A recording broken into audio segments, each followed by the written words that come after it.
పెద్ద దేవలాపురం టీడీపీ ఆవిర్భావ దినోత్సవం, ఎన్టీఆర్ జ్ఞాపకాలతో భావోద్వేగ వాతావరణం.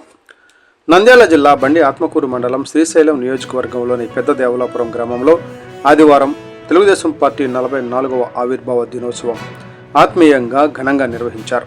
గ్రామంలో టీడీపీ జెండా ఆవిష్కరణతో కార్యక్రమం ప్రారంభమై నాయకులు కార్యకర్తల మధ్య ప్రత్యేక ఉత్సాహం కనిపించింది.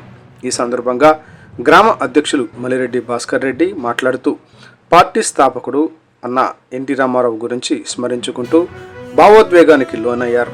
పేదల కోసం, బడుగు బలహీన వర్గాల కోసం ఎన్టీఆర్ చేసిన సేవలను గుర్తు చేసుకుంటూ 2 రూపాయలకే బియ్యం ఇచ్చిన ఆ రోజులు, వృద్ధులకు ఆదరణగా నిలిచిన పెన్షన్ పథకాలు, రైతుల కోసం నిర్మించిన వెలుగోడు రిజర్వాయర్, ఇవన్నీ ఎన్టీఆర్ మనసులోని మానవత్వానికి నిదర్శనం అని అన్నారు.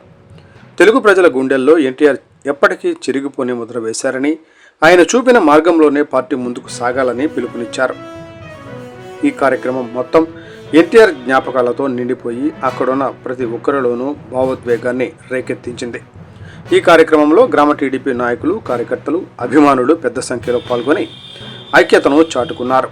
ముఖ్యంగా పిద్దినేని శ్రీనివాసులు, ఎస్ వెంకట సుబ్బయ్య, సుగాలి వెంకటేష్ నాయక్, ఈశ్వరయ్య నాయక్, బాలచంద్ర నాయక్, పెద్ద ఎలస్వామి, చిన్న బాలన్న నాయక్, దేవన్న, చంద్ర, అయ్యన్న, చాకలి బుడ్డన్న, సుగాలి దుబ్బన్న, డీలర్ మోహన్, కుక్కల ఈశ్వరయ్య, పిచ్చాల శివారెడ్డి, బోయ వెంకటేశ్వర్లు, మల్లయ్య తదితరులు ఈ కార్యక్రమంలో పాల్గొన్నారు.